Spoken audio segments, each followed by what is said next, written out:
అదే RTV app వార్తల్ని క్షణాల్లో చదివే అవకాశం ఉంటుంది. ఒక న్యూస్ పేపర్, ఒక టెలివిజన్ ఛానల్ మీ చేతుల్లో ఎప్పుడూ ఉంటాయి. మహబూబ్నగర్ జిల్లా కేంద్రంలో తెలంగాణ తల్లి చిత్రపటానికి క్షీరాభిషేకం చేశారు. ప్రస్తుతం మనతో పాటు మాజీ మంత్రి శ్రీనివాస్ గౌడ్ ఉన్నారు. తెలంగాణ తల్లి విగ్రహంలో మార్పులు చేర్పులు చేసినటువంటి నేపథ్యంలో ఇదంతా కూడా రాజకీయంగా దుమారం లేపుతున్నటువంటి పరిస్థితి. శ్రీనివాస్ గౌడ్తో మాట్లాడదాం.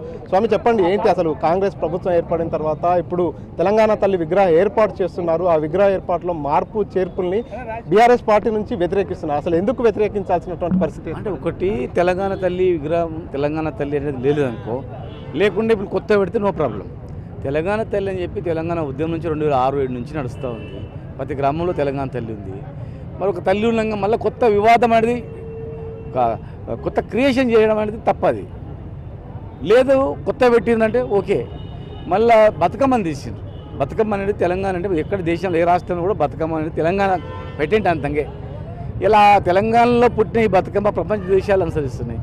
బతుకమ్మని తీయడము అనేది మరి మహిళలు కూడా చాలా బాధాకరంగా ఉంది. కనుక మార్పులు చేర్పులు చేయకుండా అదే ఉంటే బాగుండే. లేదు చేసినప్పుడు బతుకమ్మ ఉండేది ఉండే. బతుకమ్మ చేయడంలో ఏంది?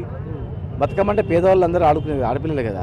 అందుకే మా పార్టీ తరఫున తప్పు అని చెప్పి ఈరోజు పాలాభిషేకాలు చేయాలని చెప్పి చెప్పడం జరిగింది. ఇప్పుడు నూతనంగా ఏదైతే బతుకమ్మ విగ్రహాన్ని ఏర్పాటు చేశారో దాన్ని వ్యతిరేకించినా, కించపరిచినా, ఆ బతుకమ్మ స్థానంలో పాత బతుకమ్మను పెట్టినా కూడా చట్టపరంగా చర్యలు తీసుకోవాలంటూ ముఖ్యమంత్రి ఆదేశాలు చేయడం. ఇప్పుడు కొత్త బతుకమ్మని అయితే మెట్లే కదా.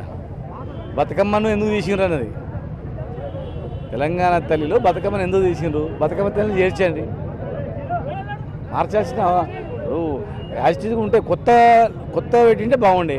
ఉన్నదే కదా. అందుకే మా పార్టీ ఒక డెసిషన్ తీసుకుంది. సరిగ్గా వాళ్ళ ఇష్టం, ప్రభుత్వం వాళ్ళందుకు కనుక కేసులు పెట్టని, ఎన్ని కేసులు పెట్టని, మొత్తం వేల మంది లక్షల మంది జైళ్ళల్లో కూడా పెట్టని. అడిగిన దానిలో ఏమైనా తప్పు ఉంది అంటే దానికి అర్థం మేము మా డిమాండ్ ఏంది, బతుకమ్మ మీద మేము తెలంగాణ ఉద్యమం నడిపినాం. ప్రతి బతుకమ్మకు తెలంగాణ ఉద్యమం మహిళలను మమేకం చేసినాం.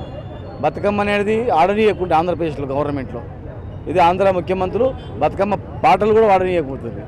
ఇలా సెక్రటరియట్లు, ఆఫీసులు, ప్రతి మహిళలు, ఉద్యోగులు కూడా బతుకమ్మ ఆడుతున్నారు. ఉద్యోగులు బతుకమ్మ పండుగ సెలవుకి ఇచ్చినాము. బతుకమ్మని తీసిండ్రు, మార్చిండ్రు, రూపాన్ని మార్చిండ్రు, బతుకమ్మని తీసేసిండ్రు. మరి ఎందుకు తీసేసినా అడుగుతాం. ఆ బతుకమ్మని తీసేసిన కూడా అడుగు తప్పు. మిమ్మల్ని అందరినీ కేసులు పెట్టి జైలు పెడతామంటే అందరు రెడీగా అని కూడా జైలు పోరో కార్యక్రమం పెడతాం. తీసుకొని జైలు పెట్టమని అందరినీ, ఎవరు మాట్లాడకుండా అడగమని వాళ్ళ ఇష్టమని చేయమని చెప్పండి. అట్లెట్టుంటుంది.